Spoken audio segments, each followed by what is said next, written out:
Fala galera, tudo certo? Hoje eu trago para vocês um corte da entrevista do técnico da seleção brasileira, Dorival Júnior, no programa Sport Center da ESPN. Vamos nessa! Não esqueça de se inscrever no nosso canal e deixe o like. O América logo de início para uma equipe em formação.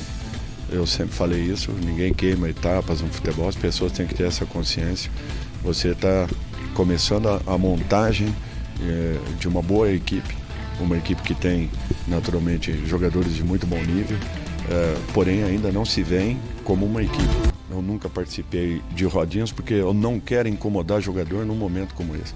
Caso eu sinta que o grupo seja de repente nervoso ou muito tranquilo, é natural que eu tenha que intervir. Não foi o caso. Nós estávamos ali concentrados, focados. Eu já havia conversado com alguns jogadores em particular, estava procurando o próprio Alisson para ter uma conversa um pouco mais detalhada com ele.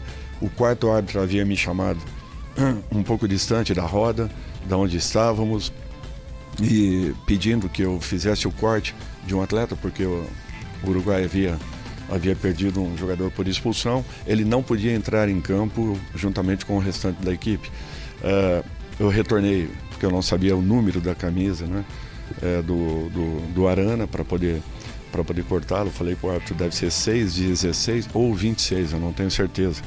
E estava tentando encontrar o Arana para ver o número dele apenas. Mas não participo de roda. Em outros clubes, nunca fiz isso. Eu quero que o jogador se sinta confortável, confiante e apenas se lembre daquilo que ele fez. Neymar é um jogador acima da média, todos sabem disso, e ele, em condições, recuperado, é natural que será um jogador importante. Temos que ter cuidado com tudo aquilo que falamos. Temos que ter equilíbrio, temos que ter tranquilidade e observarmos. A seleção brasileira de hoje, ela vem muito mais forte. Daqui a 2 anos, essas mesmas pessoas que estão falando demais e desnecessariamente, sem preocupação nenhuma, sem responsabilidade nenhuma, talvez terão que engolir novamente uma grande conquista da nossa seleção. Na primeira competição oficial aí com o Dorival Júnior comandando a seleção, essa Copa América, eliminação no sábado diante do Uruguai nos pênaltis. Dorival bateu esse papo exclusivo hoje com o Pedro, também com o Vinícius mais cedo. E o Dorival falando muito dessa... Ele citou, né, esse tempo que foi perdido, e eu acho que isso é fundamental para a gente começar o papo, né, desse 1 ano e meio quase que a seleção brasileira pós-Copa do Mundo passou por tudo isso, desde técnico interino, da espera de quem vem, de quem não vem. Eu acho que isso é um ponto para a gente partir, para falar um pouco desse trabalho do Dorival. É óbvio que isso impacta. Ele está começando, ele vai para uma competição oficial. E com esse tempo todo aí em que a gente poderia ter trabalhado mais essa seleção, melhor, enfim, o trabalho já ter mais lastro, né? Primeiro a questão da rodinha. Pô, não falei disso ainda aqui nos canais SP, né? Que beleza. Tava de folga. Primeiro que eu acho um absurdo, acho um papo de maluco isso. Acho que é coisa... procurar pelo em ovo. Não acho que isso é um negócio que diminui ele como treinador, como líder. Não acho que é o caso. Cada um tem uma maneira de trabalhar e lidar com essas situações. Inclusive, a gente viu imagens dele fazendo a mesma coisa no Flamengo, em dar um momento para os atletas. De verdade, a nossa situação como futebol brasileiro não tem a ver com isso, gente. A gente vai ficar falando disso? Olhar para o jogo, olhar para tudo que não tem sendo feito na organização da CBF é muito mais difícil. Então a gente olha e fala, lá, os caras excluíram. Meu, de verdade, isso é picuinha, isso é fofoquinha, isso não leva a gente a nada, esse tipo de discussão. É disso, Glaucio. A gente queimou 1 ano e meio esperando o Ancelotti. A gente tem um presidente que não sabe o que está fazendo na vida, que centralizou tudo nele, que não sabe nada de bola e também não delega para quem sabe. A seleção estava há muito tempo sem diretor, sem gente para fazer a gerência ali do futebol com a administração. Então a gente começou tudo atrasado, é normal. O Dorival não precisava entrar nessa, comprar para ele essa briga, trazer para ele.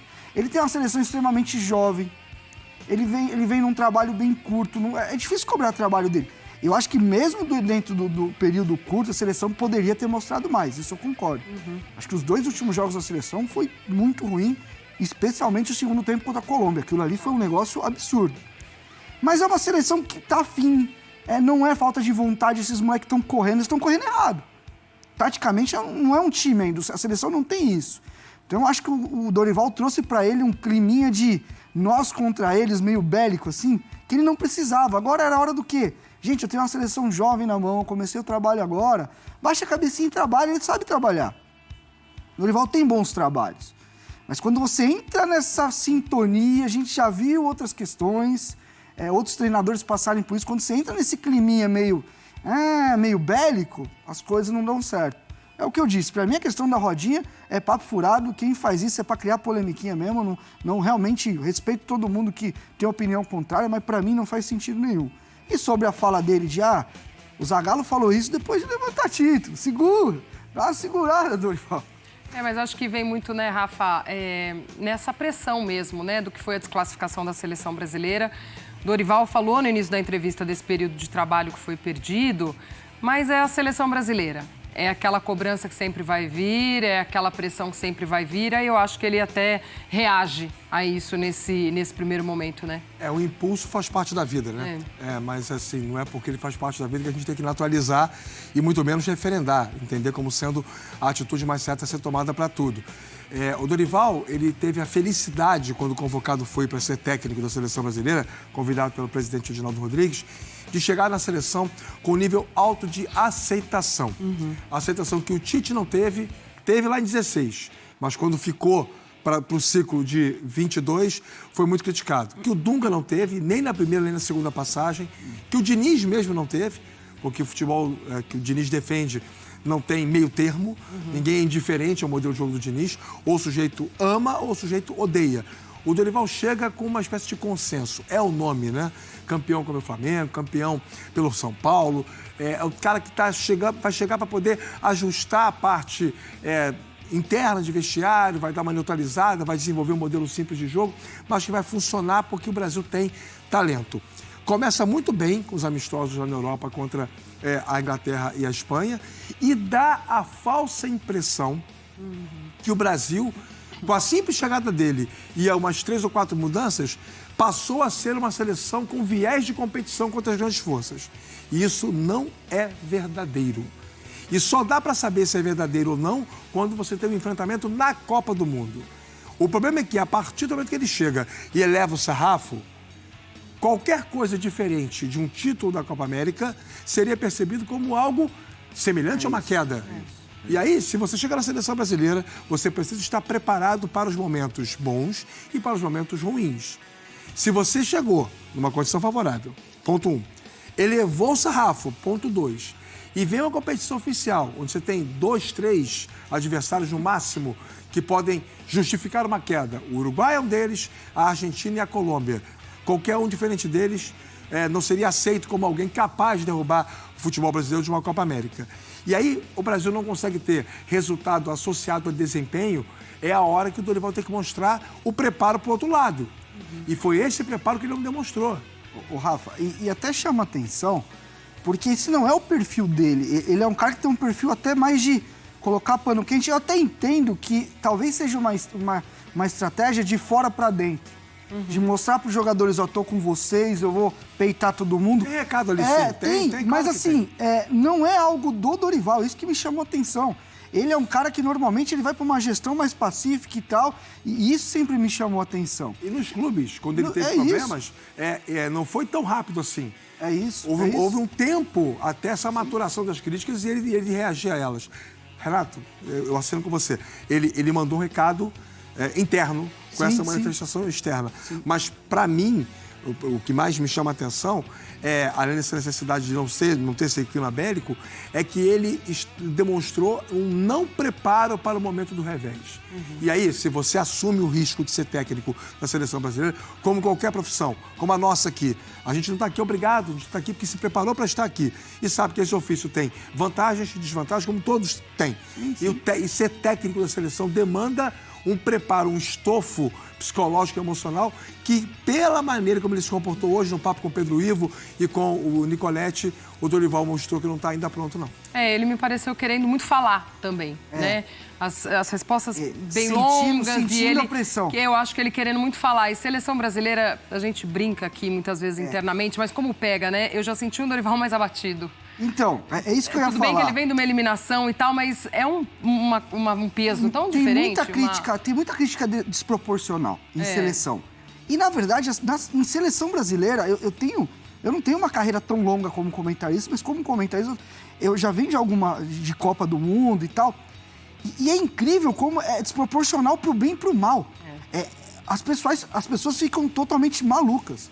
Tem pessoas que eu admiro, que eu sei que conhecem de futebol, que perdem totalmente a noção do negócio, e tanto pro bem quanto pro mal. O Tite vai em 2016 pra Copa como se fosse o time mais imbatível do mundo, porque começou aqui nas Américas, é muita baba. Aí depois o Tite volta, não, ele faz isso na América do Sul porque é uma baba. Não é uma baba, a gente tá vendo. Tem equipes fortes. Então eu acho que a maneira como a gente também, não só o torcedor, mas até a mídia lida com a seleção brasileira, é uma gritaria, gente, é uma loucura. Tipo, um dia, essa geração é muito boa, tem vindo. No outro dia ninguém presta, a gente não faz um jogador, ninguém...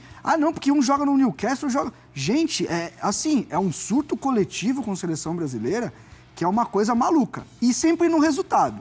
Se for campeão da Copa do Mundo fazendo tudo errado, como foi em 2002... Lembra do ciclo? A gente estava conversando sobre isso. O ciclo da seleção brasileira de 2002 é um caos. E derrota para Honduras. É isso, é um caos. A maneira de jogar da seleção na Copa de 2002, o Felipão com seus méritos, tudo, mas bem simples. A seleção encaixou no meio do processo. E aí a gente vê, poxa, essa seleção eu admirava. E a gente, enquanto isso, está pressionando meninos que estão começando na seleção brasileira. Então, eu acho que a gente criticar escolhas do Dorival, principalmente na Copa América, eu concordo, tem muita coisa ali. Mas o Douglas Luiz tem que jogar. Você pode, debate pontualmente as decisões. É isso. Agora, realmente é desproporcional. E eu acho que isso fez com que ele fosse para essa entrevista com sangue no olho. E ele não é assim, isso que é mais louco. Com o Rafa, porque assim, o início de trabalho do Dorival também gera essa expectativa maior. Ele vai lá, pega 2 enfrentamentos europeus, que é o que a gente cobrou o ciclo inteiro do Tite. Não enfrenta europeu, não enfrenta... Aí ele vai lá, faz 2 bons jogos. Já levou a coisa para um outro patamar. Já proporcional pro bem. Pro bem. Aí chega numa Copa América, não desempenha, e aí por N motivos, também acredito que ele também tenha feito escolhas erradas. Fala muito com a natureza da relação que o brasileiro tem com o futebol. Sim. Falamos há pouco sobre o Zubeldia. Com o esporte, né, Rafa? Com o esporte, então, assim, uma cultura muito só de resultadista, né? No futebol, nós temos 2 problemas culturais sérios aqui no Brasil. Primeiro, o complexo de Pequeno Príncipe, né? Parece que só existe o Brasil no planeta. A gente tem isso, assim. Quando, na verdade, hoje há seguramente 8, 9, 10 seleções maravilhosas, bem treinadas, com trabalhos longevos, como o trabalho do Scaloni, o trabalho do Deschamps. O trabalho do Roberto Martínez em Portugal é recente, mas ele mantém uma base, uma estrutura que o Fernando Santos deixou. Então, são vários trabalhos muito bons que são desenvolvidos em muitas seleções de altíssimo nível. Primeiro ponto é esse. Não ganhar uma Copa do Mundo, gente, não é o final dos tempos. Há outras seleções que se preparam com qualidade para fazer o mesmo. E a outra coisa, o Brasil tem uma mania muito feia de confundir saudosismo com nostalgia. Se você é nostálgico, é que tudo aquilo que você viveu de positivo na sua vida te traz elementos para você estruturar coisas novas. Se você é saudosista, você vai sempre achar que o que era antigo é melhor do que o atual. Você vai sempre comparar o antigo com o atual. Aí vai falar de Romário, de Ronaldinho, de Ronaldo. Essa geração não precisa desse tipo de comparação.